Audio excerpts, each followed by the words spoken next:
Welcome to Tight HST's Business Continuity Today, hosted by Todd DeVoe, where planning meets reality. Good morning. I'm Todd DeVoe, and I'm the Director of Emergency Services at Titan HST. And I've been involved in responding to emergencies and disasters for a long time, since 1989. In addition to that, I work as an educator training at the post-secondary level. Learning and sharing what I've learned is a passion for me. So welcome to Business Continuity Today, where we'll continue to learn together. Today, we are talking about what is self-reflection in leadership. Excuse me. Self-reflection is humbling yet powerful experience. It's one of the best ways to maximize your learning and discover how what we do our best at our work and improving our performance. And in its simplest form, reflection means taking the time to think, examine, and review ourselves. Reflection is a structured process which allows us to step back and really systematically review past events and to get the most value, from what we have done and what we can do to move forward and be better, in the future. Dig a little deeper. Some people find this very uncomfortable, and it makes us take a really honest look at ourselves. Our current level of skills, our behavior patterns, and our strengths, and of course, our weaknesses, and how we influence others. But for those who are willing to take an honest look at themselves, their experience is significant and it's important to growth. So, what is self-reflection in leadership? In leadership, self-reflection is part of increasing our self-awareness and who we truly are in the eyes of others. This means taking time to review yourself as a leader, which is critical for leadership development. Research has shown that leaders that use reflective learning benefit in the following ways. They learn faster, they deal better with unfamiliar environments, they do not repeat the same mistakes twice, they question assumptions and make better decisions, and recognize connections between unrelated situations. And they also engage in energy creating activities to enable more impact and influence. By slowing down and actively reflecting on past events, we maximize learning and accelerate our effectiveness as leaders. We become role models to our teams. Also, we look to benefit to receive learning from others and to become more effective and faster learners. Self-reflective questions that we should take a look at. And these reflective learning experiences helps you review and close the year with a true understanding of how you have really performed and with a plan to what and how you want to improve for your next year.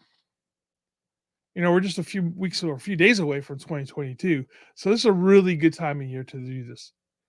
There are many questions that we can use. Some are general reflection questions that you can really explore. And let's take a look at them for a second. So one of the ones I think is interesting and I think fun to use is what theme or name would you have given this year? We do this in the sense of going, oh, is the year of whatever, the year of greatness, the 2020, obviously we talked about the year of being on the lockdown or whatnot. So what theme have you given this year? And it's really important to kind of think of it in themes, excuse me, because you want to see like what you can do and really put this together. So how have you grown over this last year? What are you struggling with? What habits or goals would you use to solve these challenges? What habit or goal, if accomplished, would make everything else easier? And I think that's what's really important too is when I say easier, not necessarily like it makes things simple, right? It just makes things automated so you don't have to put more thought into it. We talked about this in the past, and the idea of the learner, right, goes to their highest or their lowest level of training, I should say, their lowest level of competency, right? And that's what I'm saying. What are you learning to go to get your competency higher that makes everything easier? Whom will you connect with more in the year ahead? One of the things that I think is important for us, specifically as leaders and those of us that are trying to learn and gain more, is knowing who we want to connect with in the future, knowing how we want to connect with other people, and do we have a list of people that we're really looking forward to work with? What kind of leader or peer or friend or partner or what other roles do you want to be? Like, who do you want to be? And I think when you go back to self reflection and seeing like who you want to So work with, you want to know who you want to be, who you want to uh, um, grow to, right? Because without having the idea of where you want to grow to, this is a mute exercise. What is your mantra for the coming year? I think it's important to understand that as well. Is write this down. I still do a 5 minute journal. Um, try to reflect every day of what I'm doing. Try to put down what I want to do the next couple of days, and we'll go into this. I also have an accountability system built in as well. We'll talk about that in a second. So write your mantra down, or your theme for this year that you want to go to, and remember that and use that daily. What dream or aspirations do you feel that you have for 2022? I think that's another one that's really important. As we're setting up our year for 2022, as reflecting on 2021, we need to really set down that goal and our dream. What do we want to get to? Where do we want to strive to go? It's like traveling without a map, right? If you start going into the desert and you don't know where you're going, if you don't have a map, if you don't have a direction, you don't have a goal, you're just wandering lost.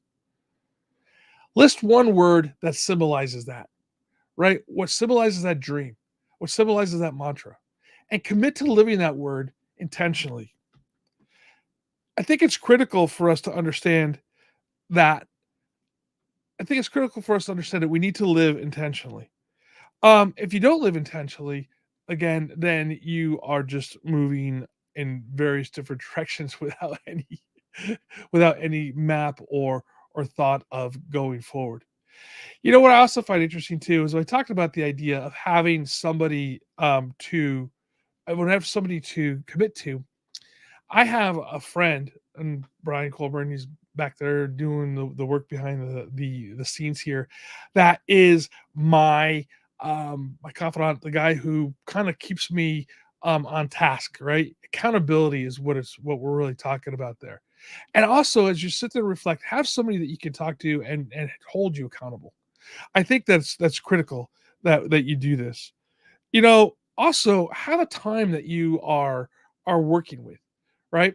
Whether it's early mornings, late in the evening, whether you're doing it with your first cup of coffee or with like an evening tea, if you will, right? Have a time set up that you would want to be as a regular basis. For me, I love to do it in the morning. I love to when I get up before the family's awake. I drink a cup of coffee. I have my reflection time. I do my reading at that particular time, and I think it's important to have that goal of doing it on a regular basis. Like I said, I try to do at least 5 minutes of journaling. You can start with even less. You can do 2 minutes if you do not have the time to do so.